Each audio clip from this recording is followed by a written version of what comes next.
Okay, thank you for joining us today and happy Ramadan.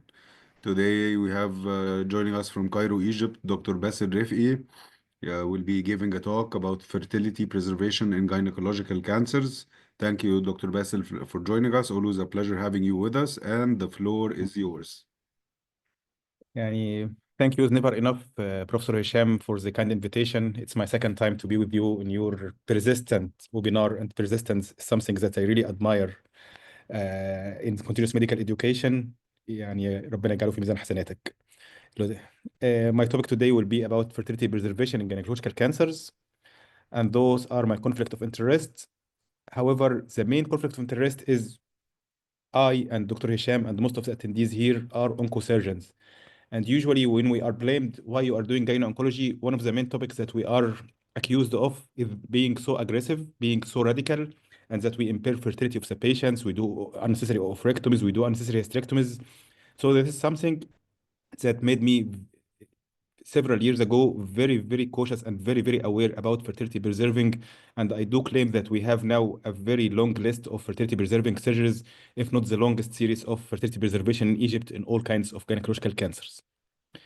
So simply, the gynecological cancers are ovarian, cervical, uterine, vaginal, and vulvar. Today, we are going to speak about, or tonight, we are going to speak about ovarian, uterine, and cervical cancers. So simply, if I have got an ovarian cancer, it's very easy to do fertility preservation, just removal of the ovary. If it is cervix, you are going just to remove the cervix and leave the uterus. But what about if we have a disease in the uterus? When we are going to remove the uterus, how we are going to deal with that? So in ovary, it's clear and easy. In cervix, it's clear and easy.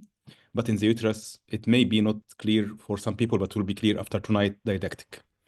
So we will do it all in real case presentations from our series of works in Egypt between Cairo and Mansour and other cities.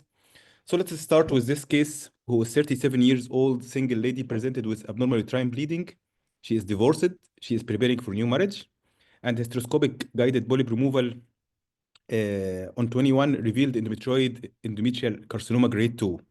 And then she met a gynecologist who scheduled her for a hysterectomy. And then she met an oncosurgeon who scheduled her for hysterectomy. And I met her at this stage. She was asking about any opportunity of fertility preservation. That was her primary pathology, grade 2 endometrioid adenocarcinoma. Why we should think about fertility in gynecological cancers? Because fertility is a quality of life indicator, because increasing the average age of first pregnancy, usually it was early before 20s and then become early 20s to early 30s, and now we have, even after 30s, we have the late marriage, the late first pregnancy, so the age is increasing. For 14% of endometrial carcinoma are diagnosed in premenopausal women, so it is a significant portion of women that will be diagnosed before the menopause. And four of those who are diagnosed are under the age of 40 years old, and this incidence is increasing, and we are seeing more and more cases of young endometrial cancer cases. So the patient went, she couldn't believe what she have done, the pathology, and so she went to have pathology revision, and the pathology revision revealed that it wasn't a grade 2 endometrial adenocarcinoma. This is endometrial intraepithelial neoplasia, EIN, with evidence of coexisting low-grade mucosal endometrioid adenocarcinoma grade 1. So again, if you are working in any type of oncology, you should be very aware about the discrepancy of pathology. You shouldn't trust the pathology report, just take it like it. You should have your trustable pathologist. You should do revision of pathologists. You should do double check and know that pathology, like surgery, like radiology, like everything, you should be very precise and very sharp about accepting reports and about accepting diagnosis before taking decisions. This what differentiate. You may be the best surgeon in Egypt, you may be the best surgeon in the region. However, you have poor radiology team, poor pathology team, and they will bring you down. So to be good in oncology or to be competent, you should have a competent team. So we asked for an MRI, and the MRI didn't find any masses. Already the mass was done, curated in the curettage or through the hysteroscope. So when to think about fertility, women of reproductive age who wish to preserve their fertility, this is about appropriate counseling in 30s or 20s or something like that, and low risk endometrial cancer. So we should balance between oncological safety and fertility preservation. Low risk endometrial cancer, we mean grade 1 and grade 2 endometrial adenocarcinoma. So we can't do, for example, endometrial conservative surgery conservative approach, I am sorry, for serous carcinoma, for clear cell, for carcinosarcoma, such a high risk, aggressive pathologist of endometrial cancer. No, the balance between oncological safety, fertility preservation is very important issue, but the main issue is the oncological safety and the overall outcome. So the requirement is to understand risk deviation. You should know what's endometrial cancer. You should know that not all endometrial cancer are one. You should know what's endometrioid type, what's type 1, what's type 2, and now you should know the molecular profiling, what's POL mutated, what's P53 mutated, what's MMR deficient or MMR proficient. That is the importance of subspecialties that we are speaking about, surgical oncology, subspecialty in cardiothoracic, in GIT, in gynae. So you should know the risk of your patient. You shouldn't know one size fits all. So the best patients for that are stage 1A, grade 1, endometrioid, which are mismatch repair deficient. It is not Lynch syndrome. They are not mismatch repair proficient, and endometrioid type. Again, patient, these are the recommendations regarding patient selection. Patient with pregnancy wish should be referred to specialized center, especially those with genetic syndrome. Joint care and counseling with MDT, gynecologist, fertility specialist, pathologist, and radiologist should be proposed to patient with pregnancy wish. And then we should evaluate the reproductive potential. You should ask for the antimalarial hormone. You should ask for the ovarian reserve. You should do this, and the consultation with fertility specialists. So this is usually a teamwork. I have my fertility team, okay? And prior to do fertility sparing treatment, we should do a conjoint meeting and see if she has a sufficient ovarian reserve for future fertility or not. Women should be counseled about the reduced chance of achieving Alif pairs even with their own gametes. So with increased age, above 35, above 40, it's very difficult to achieve through this approach. And the highest chance of achieving Alif pairs for women are in those younger than 35 years old. However, in studies including women up to more than to 40 years, Alif pairs rate of 23% was not bad, 1 out of every 5 women. So the first thing is review of initial pathology by experienced histopathologist. You should request a second opinion by experienced histopathologist. We have our own gynae oncology pathologist to revise the pathology, because it is very difficult to distinguish between a typical endometrial hyperplasia, grade 1 adenocarcinoma. It's different in the endometrioid type. And we use the 3-tier system, the grade 1, grade 2, grade 3, rather than the high grade and low grade, the binary system. So we use the grade 1, grade 2, grade 3. Fertility sparing can be done safely in grade 1, and we have some evidence in grade 2, but of course not in the high grade, because this is a high risk patient. So we're not going to do it in grade 3 endometrioid carcinoma. That's again the differentiation of the tumor. So it is in grade 1, stage 1A, but again, stage 1A without myometrial invasion. We know that stage 1A is up to half myometrial invasion, but for endometrial carcinoma, it is without, no touch for myometrial, no touch for myometrial, for myometrium at all. So it is not stage 1 only, but stage 1 where the disease is confined to the endometrium without touching the myometrium, because once you do myometrial resection, the patient couldn't achieve pregnancy after that. Evidence for grade 2 is limited. However, we have many case-by-case basis, grade 2 endometrial carcinoma, because it is still a low-risk endometrial cancer. Hysteroscopic guided endometrial biopsy is preferable over blind biopsy. You remember Dr. Hisham when Dr. Osama Shawki was there in the National Cancer Institute. So to see and to go inside the uterine cavity and see all the disease. So usually for this, we don't use the D&C. We don't use the pupil biopsy. We go through hysteroscopy to find clear vision of the endometrial cavity and have adequate biopsies for confirming the diagnosis. And again, about myometrial invasion, by using an MRI, again, good quality MRI, good quality interpretation and preparation of MRI, or good quality transvaginal ultrasound, we should know if there is no touch of the myometrium, so this patient may be candidate for fertility preservation. And of course, it goes without saying to exclude extrauterine disease by the MRI or CT or whatever. Once there is an extrauterine disease, it is not stage 1 anymore, and so there is no place for fertility preservation once it is an extrauterine disease. So the treatment algorithm is like that. We diagnose of endometrial carcinoma. We do a counseling with the patient. We do assessment with the age, risk factors, the body mass index, the diabetes, hypertension, and fertility wish. And then we use good quality MRI, a hysteroscopy, and biopsy. Once it is grade 1 or 2, we are going to counsel the patient about oncological safety, pregnancy plan, and surveillance plan. This is very important about counseling. Now you are candidate for fertility preservation. We are going to do hysteroscopy and biopsy every 6 months. Okay.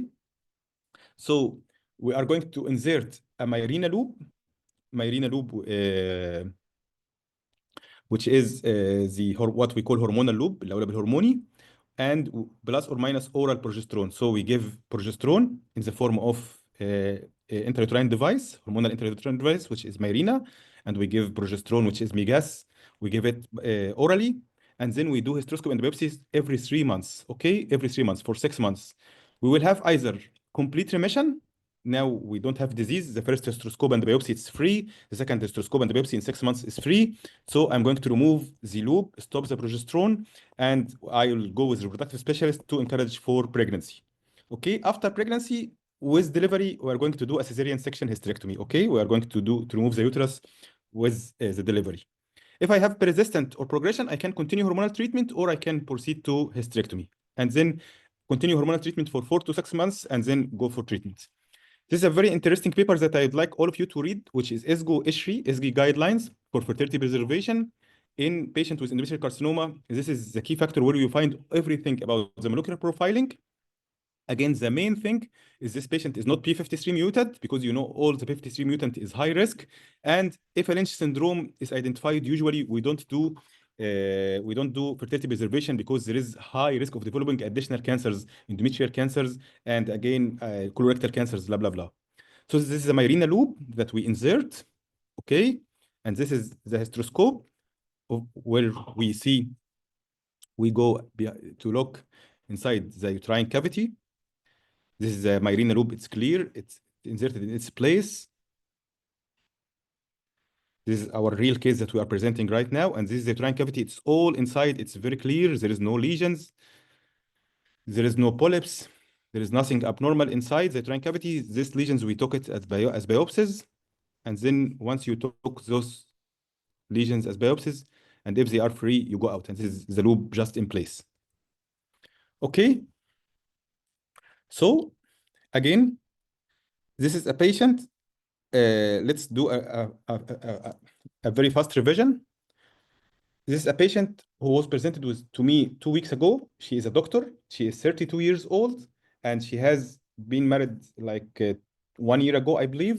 She has abnormal bleeding, and she had a DNC biopsy, which revealed features of moderate differentiated endometrial carcinoma, endometrioid variant, FIGO grade 2. So what we are going to do? This is a real patient, a real doctor from Mansoura, again by DNC biopsy. The first thing is to do revision of pathology with our expert pathologist. It confirmed that it's endometrioid carcinoma of the endometrium, FIGO grade 2. I asked for an MRI, and the MRI revealed that it's free. There is nothing inside the uterine cavity. There is no extrauterine disease. So this is MRI of the abdominal pelvis with non-conscious chest CT. And please don't forget now to do to exclude Lynch syndrome. I asked for the mismatch repair if it is deficient or proficient, and we no detected mismatch repair deficiency, so it is not Lynch syndrome. We have intact MSH2, MSH6, MLH, and PMS2. So this is a mismatch repair proficient disease. It is not Lynch disease, and so she is candidate to do endometrial fertility sparing. So tomorrow, on Tuesday night, we are going to have a new hysteroscope for her because that was a blind DNC. We are going to have a new hysteroscope, remove any visible lesion, and insert a Mirena loop inside, and keep her on oral Migas. If the biopsy results are negative, we are going to follow her for after 3 months and then 6 months. If free, we are going to remove the Mirena loop, and we will start chances for delivery questions, or keep the questions at last. So let's keep the questions at last. So Questions for in the cervical end, cancer, yes. For cervical cancer, this is more or less well known for you, all of you, I believe. It's simply about doing trachelectomy, but again, we don't have established screening program. Now we have the presidential initiative, and we have more and more screening, and we don't have widespread vaccination, no awareness. And so the result is that cervical cancer in Egypt is not a surgical disease. Most cases are met in stage 3 and 4, advanced 2B3. All lesions that you see are above 4 or 5 centimeters with parametric infiltration. It is very seldom to meet a stage 1 or 2 cervical cancer, early stage 2 cervical cancer patient, and exceptionally very rare to meet a lesion less than 2 centimeter or 2.5 centimeter in a young cervical cancer patient. I believe this is seldom all over Egypt. So let's have those real patients from our series. A 20 years old lady married for 1 year, didn't get pregnant, presented with contact bleeding, and she had a 2 centimeter polyp. She was lucky enough, and the pathology was adenocarcinoma, not squamous cell. And the revision again, the revision of pathology is very important, confirming the pathology. And so she had an MRI, CT, transvaginal ultrasound, all are free. This only the polyp, which was 2 centimeters. This is the endocervical adenocarcinoma, the usual type. And this is the CT, which was free. And this is the MRI, which was free as well. We have this expert transvaginal ultrasound, and it revealed nothing rather than just second ulcerated external cervical lips with excess vascularity. The chest CT was done.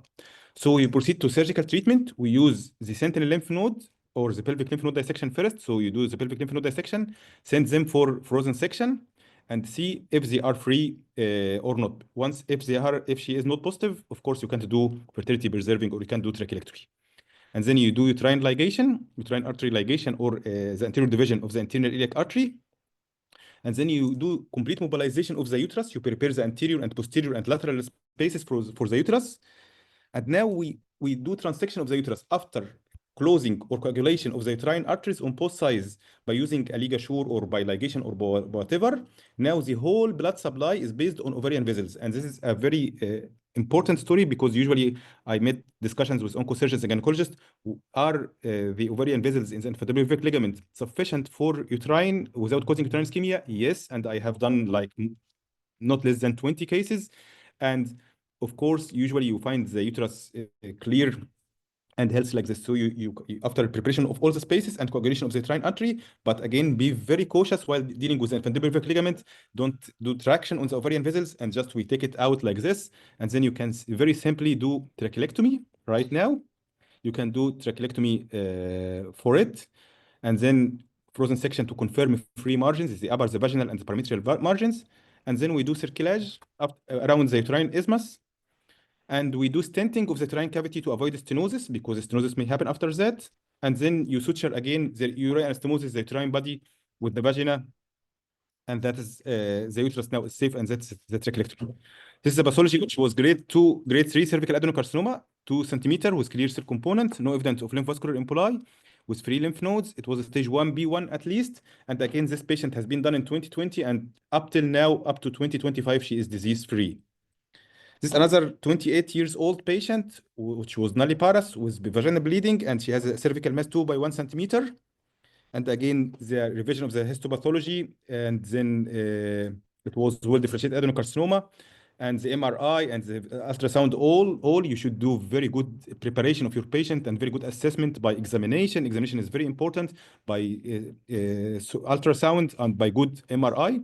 So you do again the iliac lymphadenectomy first, sent for frozen section. This is the left external iliac artery, and preparation of the spaces with the parametrium. And then now you can have all the radical trachelectomy. You see the parametrium all around the cervix. So you just don't do simple trachelectomy. You remove simply the trachelectomy, and then you do anastomosis and circulage. And the paraffin result was a gastric type cervical adenocarcinoma, Silva pattern B. You should know what's a Silva pattern, because it is the risk stratification of cervical cancer. Free all sent lymph nodes. Depth of stromal invasion was 4 millimeter.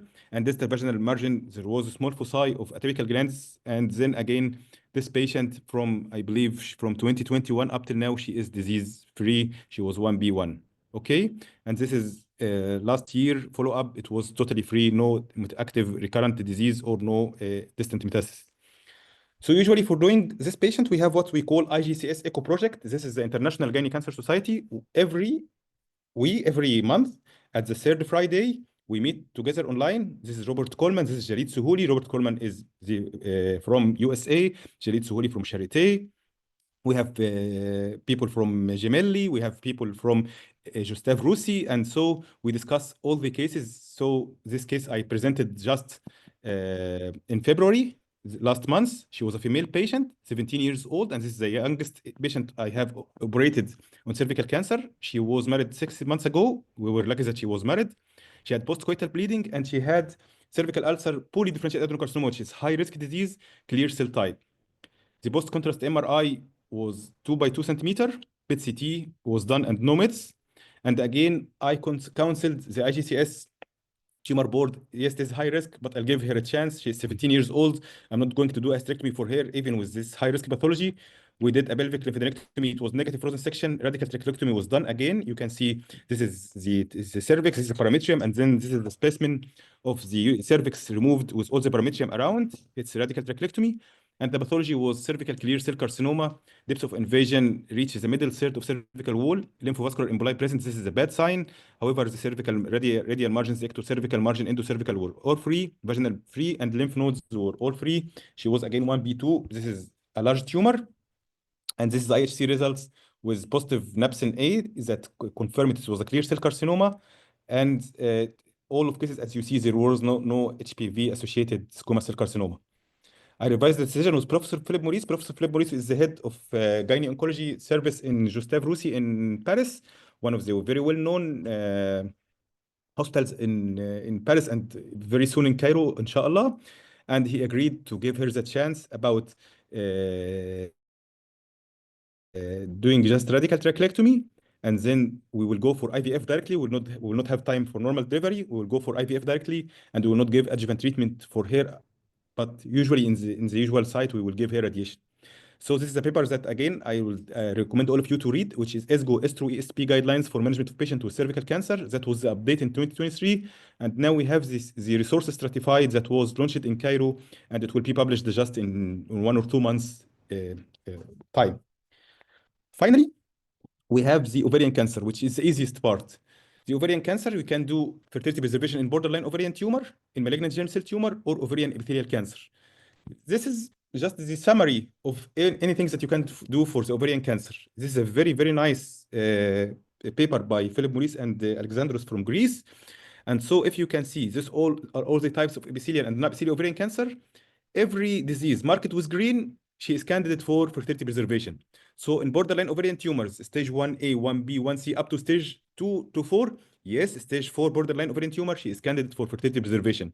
So it is not an excuse if you have bilateral borderline ovarian tumor to do hysterectomy. Usually borderline comes in 18 years old, 20 years old, in early 20s or 30s. So fertility preservation is option for all. For low-grade serous carcinoma, it's an option in stage 1 and stage 1C1 if rupture of the capsule. In low-grade endometrioid carcinoma, it's optional in 1A and 1C. In mucinous carcinoma, up to 1C2. In clear cell carcinoma, and I have just a patient last week in Cairo, she was 32 years old with one child, and she was stage 1A clear cell carcinoma with a CA125 of 15,000. And we did for her a fertility preserving surgery, and she was diagnosed as stage 1A clear cell carcinoma. She came for me today. I referred her for adjuvant prophylactic chemotherapy, and I told her we are not going to remove the uterus and the other ovary right now after counseling with the patient.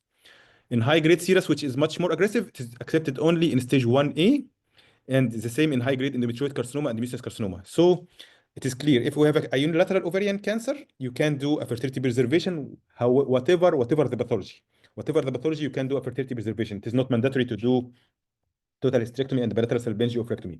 However, fertility preservation doesn't mean just salpingioophorectomy. Fertility preservation means to do the complete surgical staging, and these are all cases stage 1A. So you should do the hysterectomy, salpingioophorectomy, the omentectomy, the peritoneal staging, and the lymphadenectomy in cases that need lymphadenectomy, like the high-grade serous and the clear cell and high-grade endometrioid. You can omit lymphadenectomy, of course, in mucinous type, and in low-grade serous carcinoma, you can omit the lymphadenectomy, and in borderline, you don't have to do lymphadenectomy. Again, there is a place for fertility preservation in germ cell tumors up to stage 4. This is very important. This Wednesday, I'm going to have in Oncology Center, Mansour University, a 17 years old patient with large germ cell tumor, 30 by 25 centimeter. And we counseled her that we are going to do fertility preservation even if we have bilateral tumor.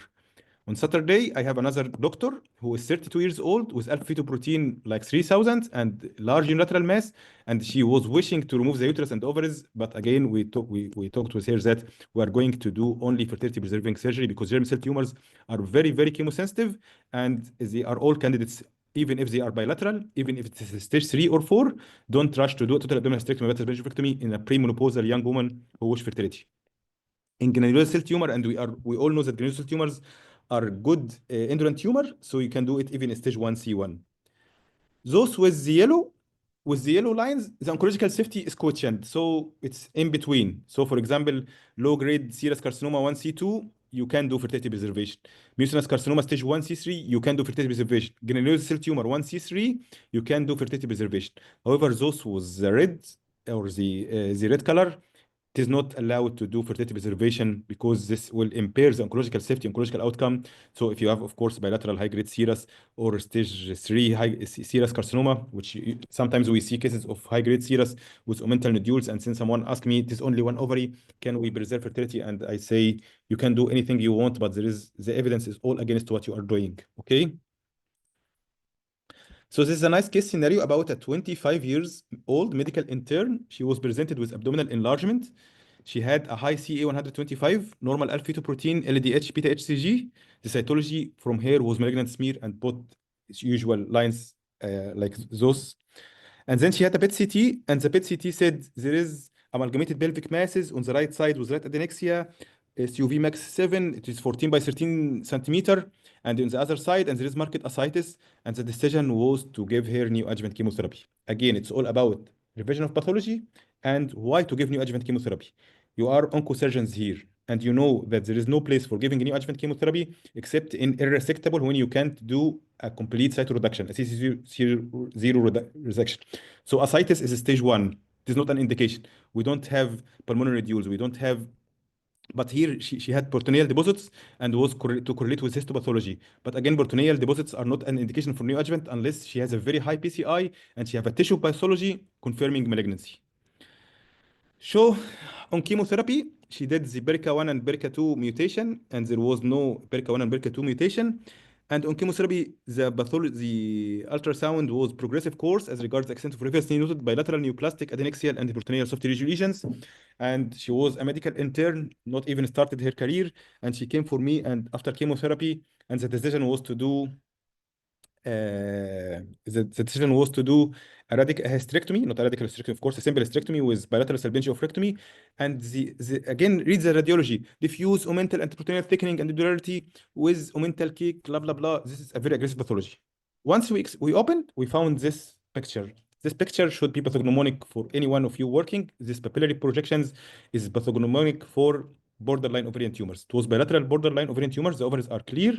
So we did bilateral cystectomy. We remove all the papillary projections. We cleared the ovaries as you see in the third photo. So we remove all it. We remove the omentum, the peritoneum. They are all just deposits, just not the invasive type. Just they are deposits from these papillary projections on the omentum and peritoneum. And the pathology was revised by Dr. Shadi Elia, and it revealed that it was borderline papillary serous cystic tumor. We were right, congested omentum and congested fibrofatty tissue, nothing. And so this young doctor was preserved. However, she had a very low AMH because she had a cytotoxic chemotherapy that wasn't indicated at all. We don't have place for chemotherapy in borderline ovarian tumor. So again, please don't start chemotherapy for a young patient without tissue pathology, not cytology, and without revision of the pathology, and without just a good MDT and assessing the PCI, peritoneal cancer index, for that. This case has been operated today, Dr. Hisham. That was a case who was 22 years old, her first pregnancy, second month. It has a neoplastic mass or at 4 to 5, and she was planned to terminate pregnancy or to go to assess by laparoscopy or open surgery. And again, by using a good TVS, we found the papillary projections. And I told them mostly she is a borderline ovarian tumor. We will keep her on close follow-up. We kept her on close follow-up all over her pregnancy from second month, 7 months right now. Today, this is the pregnant uterus.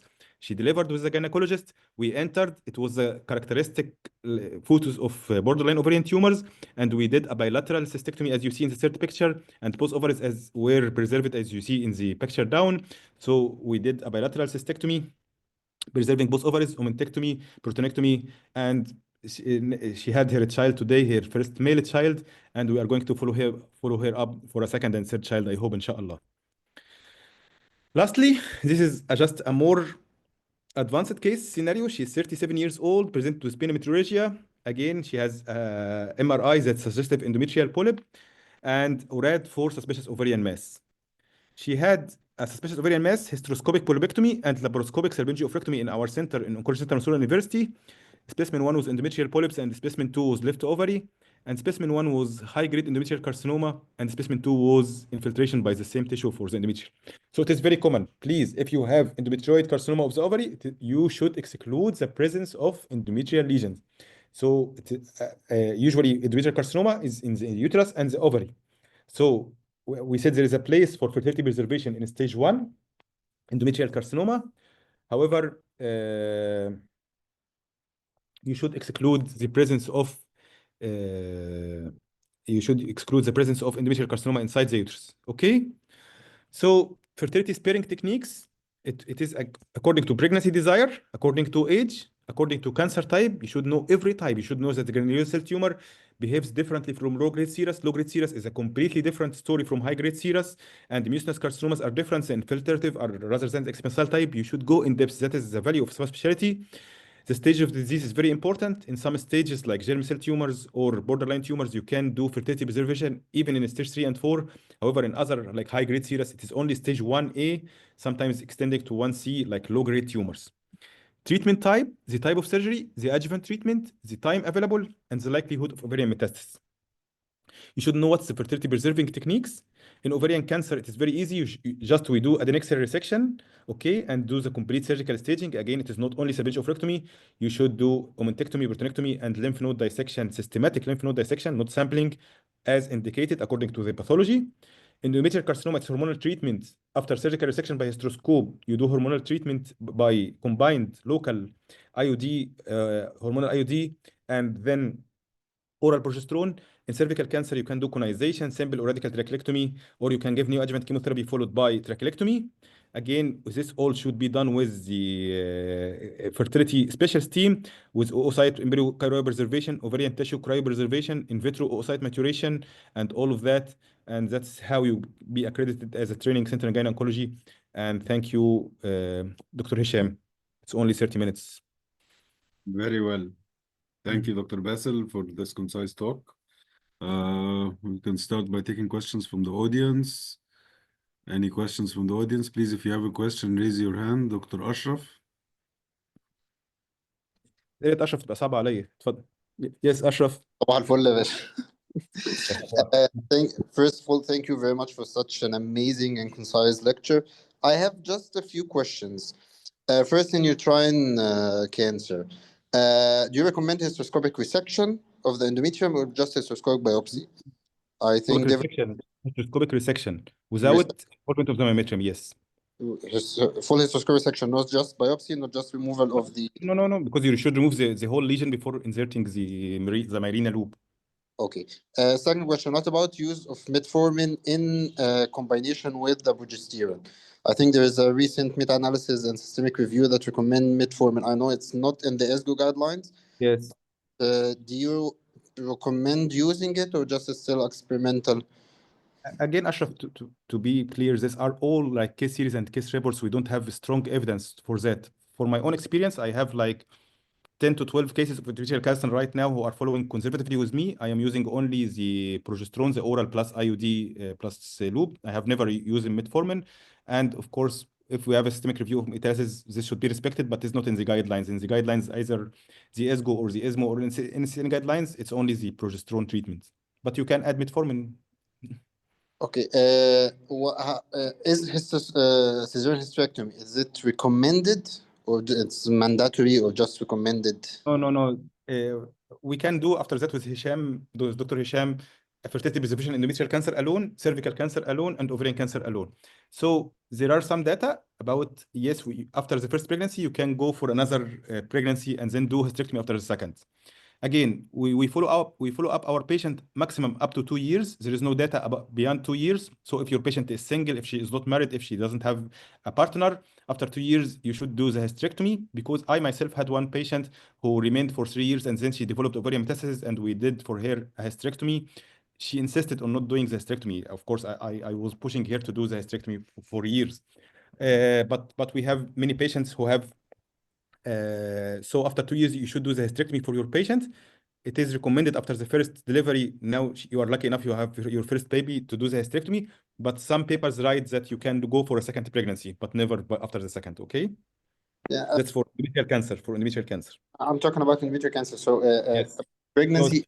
the standard is to do cesarean section hysterectomy after the first delivery, but there are some data and some reports about second delivery according to the patient counseling and the wish, and the balance between the risk of developing recurrence or having another baby.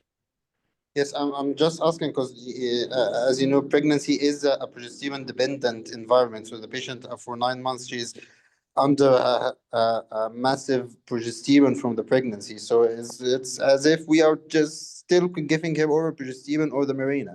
So this Yes. is what asking about cesarean. So in cervical cancer, simple trachelectomy or radical trachelectomy? In cervical cancer, I do radical trachelectomy, but now after the SHAPE trial, we may shift.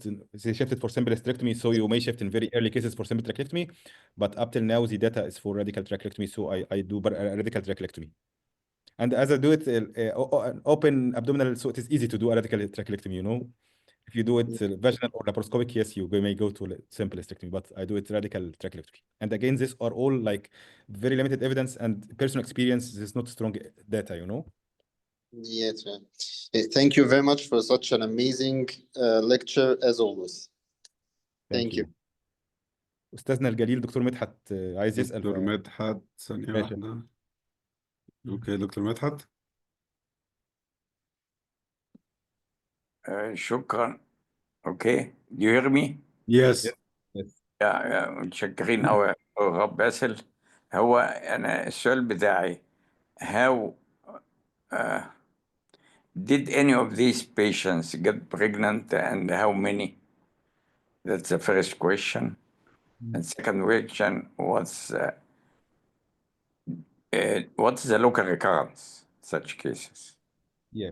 Didn't show us. And also, do you think in some of your patients you hurt the patient by these conservative approaches, Yes. by allowing the tumor not to be treated radically?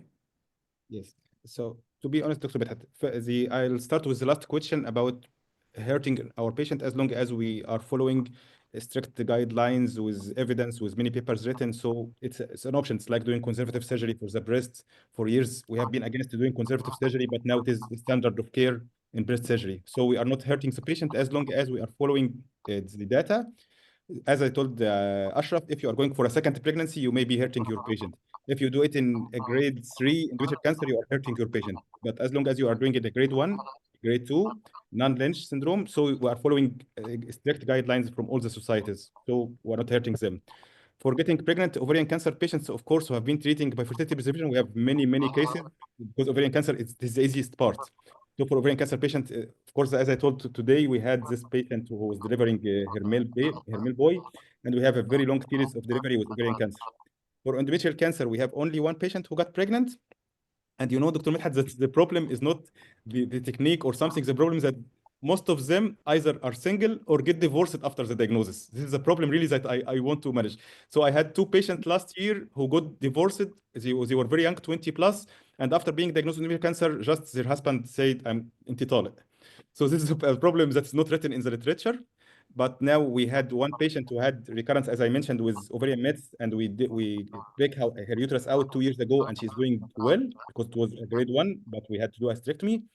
We had a patient who are going to have her last chance after 3 months, and then I told her, if you didn't get pregnant, we are going to remove the uterus.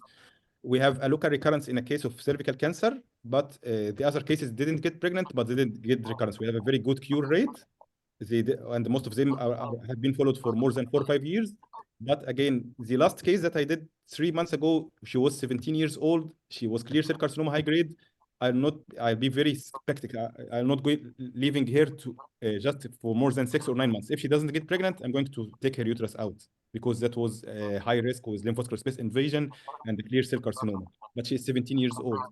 So it's about counseling with the patients, about being clear. Yes, we had pregnancies, we had recurrences, and we just follow the guidelines.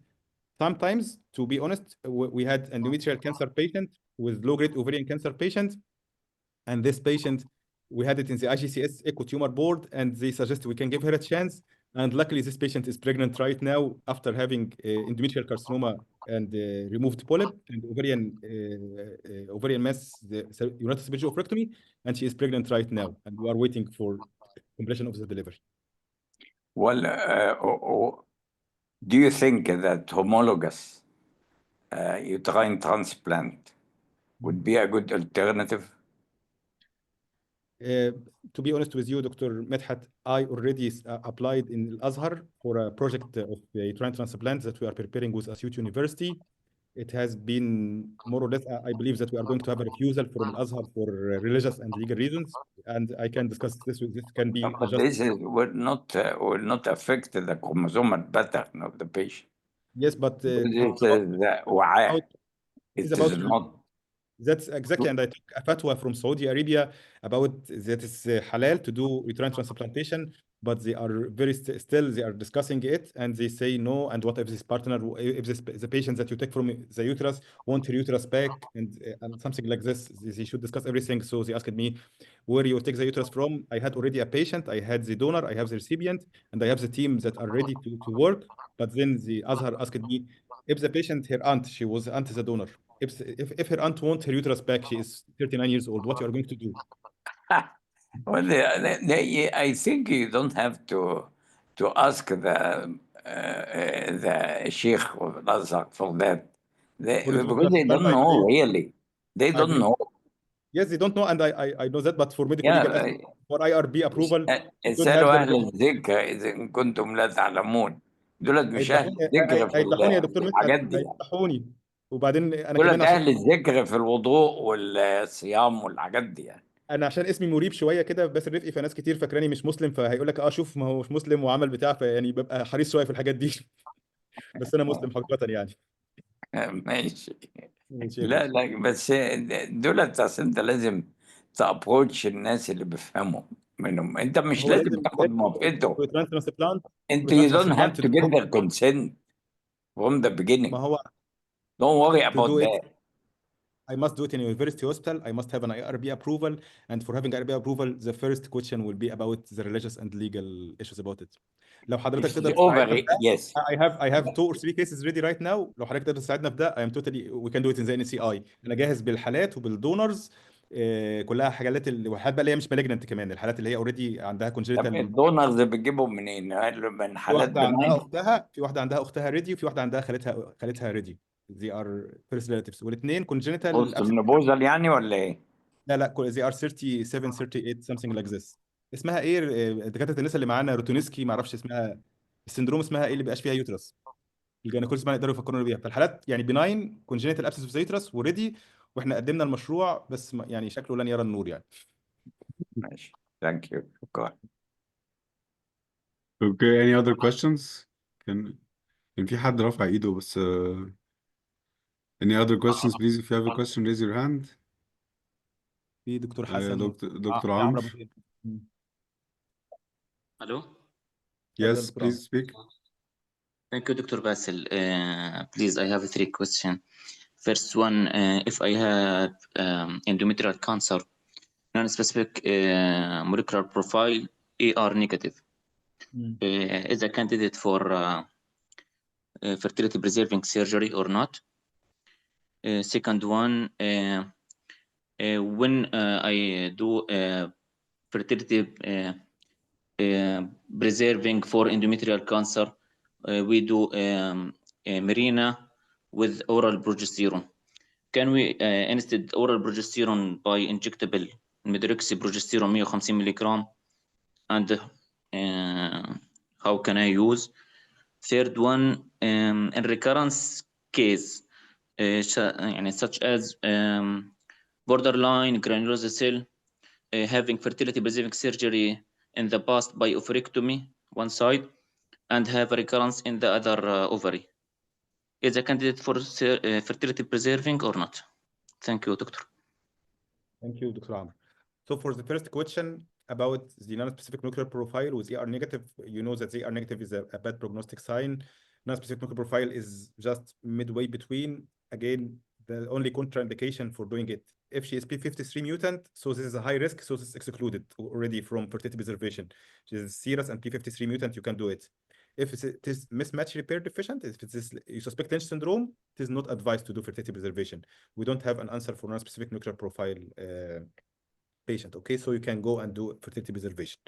This is for the first question. And again, to be honest, the molecular profiling issue is totally a new story. Yes, 5 or 6 years story, but a new story in endometrial cancer. And to have concrete answers for endometrial cancer, this will need another 4 or 5 years. For the second question about the alternatives, again, I am not the expert who have done hundreds of cases of like that. All my cases are around outside from the ovary. Yes, I have very long series in ovary, and all of you, I believe, have long cases for ovary. But for endometrial and cervix, they don't exceed like 15 to 20 cases. So I don't have to be an expert and answer this like an expert. However, I use the oral and I use the hormonal loop as the guidelines state. If you want to do injectable, if you want to do add metformin, you can do this. We don't have strong evidence on this, but you can do it. One important thing is having the combined oral and IUD. Usually those patients are young and they are good looking females. And if they got the obesity and the side effects of the thromboembolism, we can stop oral. Sometimes I stopped the oral for 1 or 2 patients for the cosmetic reasons because of the obesity. They had the weight gain from the oral progesterone. Okay. And this patient who got recurrence, by the way, and we removed her uterus after that, but she remained 2 years without having a partner. So we were not so sad. For the third question, again, borderline tumor. I really want every one of you. Borderline tumor is a very, very kind tumor. I want to remove it from the category of malignant tumors because I have never seen a patient who died out of borderline tumor. Borderline ovarian tumor is very common nowadays. There is no week that pass without seeing 1 or 2 cases blue 30 with borderline ovarian tumors. And then the borderline tumor is a very indolent tumor.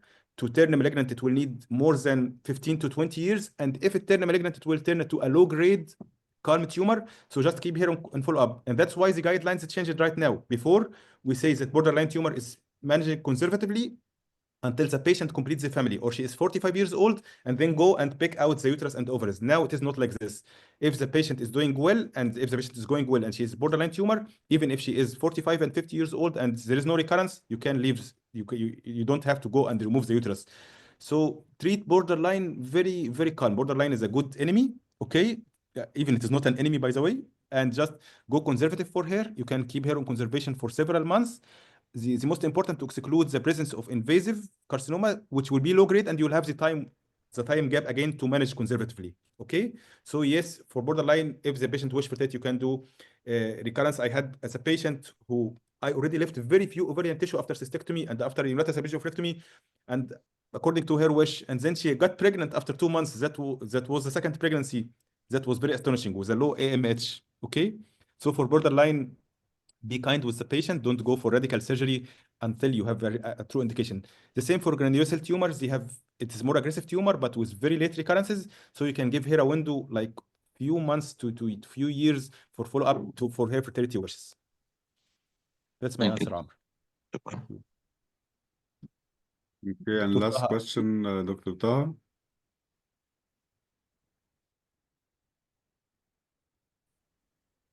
Hello. Hello, Dr. Taha. Basil, congrats for a great presentation, really. And I'm amazed really in 30 minutes you managed to cover the 3 topics, which is cervical, endometrial, and ovarian. And it is actually sensitive topics. So we are dealing with a very young patients. And it's not an easy when you counsel those patients, because definitely they are seeking fertility preservation treatment. And all your presentation is really evidence-based and it's really great. And I have watched Philip Morris doing this same presentation, and you did great. Really, it is really, really great presentations. And as I said, this is really challenging, and especially when we face a patient that already they had, like, for example, in ovarian cancer, they got just a binge-oophorectomy by general gynae team, and you see this patient. So whether to go for staging or just to observe based on the images, this is sometimes going to be tricky. And also when to tell the patients we're going to go for completion surgery for which type of tumor of ovarian. Like, not all ovarian tumor you can go for completion surgery after. Some you can just watch them. And endometrial cancer, here in Qatar, we have a lot of endometrial cancer, and we go for fertility preservation, because if you put the option of hysterectomy on table, probably you might get killed. So you shouldn't get this option at all for them. So, and I have a patient almost I followed for 3 years because whenever she comes with all her family crying and crying, and they wanted to do fertility preservation. Because as you mentioned, if no kids, then it's a divorce. So it's really challenging, and we can wait. For me here, I go with Marina. Sometimes I add progestin, as you mentioned, and sometimes just I follow the Marina and repeat in 3, 6 months. And I have a successful stories. 3 of them, they got pregnant after that. And then one of them, I did a hysterectomy, and the other two is still there having their uterus. They're seeking more kids. But really great presentation. Well done. Really. Thank you, Dr. Taha. Thank you. Okay, thank you. And one more question, and then we have to go. Dr. Hamada, شكرا دكتور باسل عايز please اسال in حضرتك English. سؤال. Please speak in English. Thank you, Dr. Basel. Do you have any cases about fertility preservation in endometrial stromal sarcoma? No, no. Still, we don't have enough evidence, and I have met like 3 or 4 cases last year with endometrial tumor sarcoma, even with the small tumors that have been diagnosed. Most of them are diagnosed when they are going to do a myomectomy, and then it's an accidental pathological surprise that this myoma turned out to be stromal sarcoma. And I returned it back to the board, and I returned back to the evidence. I didn't find any evidence to support. Usually, you will find this line about it may be found on patient base, blah, blah, blah, but without any strong evidence. And I counseled all of them, and I have to remove the uterus of the 4 cases. They were 30 plus. But up till this moment, we don't have a place, up to my best knowledge, for fertility preservation in stromal sarcoma. Because this, you see, the most important aspect in endometrial carcinoma, no touch of the myometrium. This is the main, not stage 1A, even no touch of the myometrium. Stromal sarcoma is from the muscles, this muscle already from the connective tissue of the uterus. So simply, it is the first contraindication to do fertility preservation. So up till now, we don't have strong evidence for this. The same And we see برضه many young cases. leiomyosarcoma نفس the same issue. Leiomyosarcoma is aggressive. Leiomyosarcoma is an aggressive subtype. It is not like low-grade stromal, and it is more aggressive than high-grade stromal. So please don't offer for leiomyosarcoma. Leiomyosarcoma is a very high-risk tumor. Don't offer for her any type of conservation. بس في few papers كده بتكون على partial hysterectomy في التشاينا. You will find whatever you will find papers speak about anything. You can find about normal hormonal plants or something like that. But we speak about evidence, high evidence, and guidelines. This is what we speak. Anything else can be found and can be read. Yes, thank you. Okay, and the final question, I will not take any questions after that. Dr. Khaldi.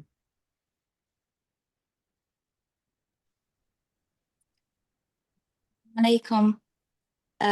Thank you so much, Dr. Basel, for this really nice presentation. You made it really look easy, fertility preservation. My question is for the patient who you said maybe in cervical or even in ovarian, you can give like neoadjuvant chemotherapy, then we go for fertility preservation. What is the effect of chemotherapy on the fertility for this patient? I mean, do you have any experience with that?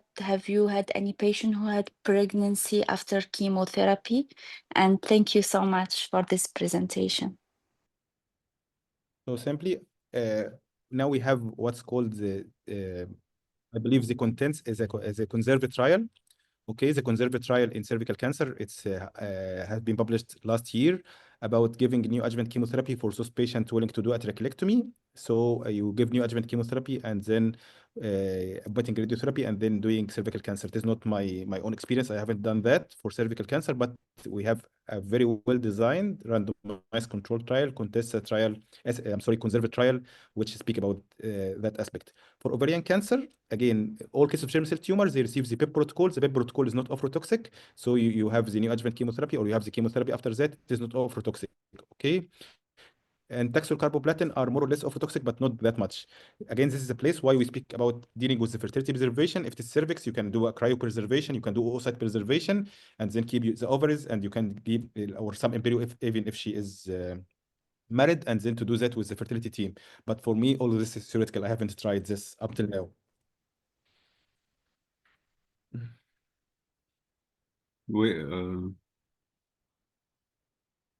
يعني I She tried muted. Professor Hisham to Thank do you all so much, Dr. Basel. you have. It's always a pleasure. I tried to do all the presentation from real cases from Egypt between Cairo and Mansour and Yes, Alexandria. it's a very nice idea that you did. It Just was a to very go nice from presentation. the theory to the real life. We have patient now from Alexandria following. We have patient in Cairo today was with me, endometrial carcinoma.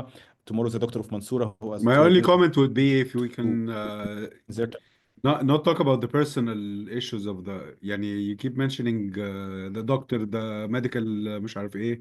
You should not mention their personal It's just identity. I want to keep them just you know to know how it is hard in the real life when you meet this your colleague and I she understand, is but are going to remove, patient confidentiality is you an know, issue. yeah, but we have like 10,000 intern in Egypt, so it is never we're not teaching it. And this doctor from Mansoura, just a you know, small comment. Mansoura in our street we have like 1 million doctor in just our street. So in Mansoura there is farmers and doctors only, nothing else. Okay, thank you, Dr. Bassett. It was a very nice presentation and always a pleasure having you with us and looking forward to the next time. If you have the time, I know you're a very busy person. So maybe in a few months we can do another talk. Always my pleasure, Dr. Hisham, you know. Okay, thank you everyone for joining us and see you next week, inshallah. Ramadan Kareem. Good night.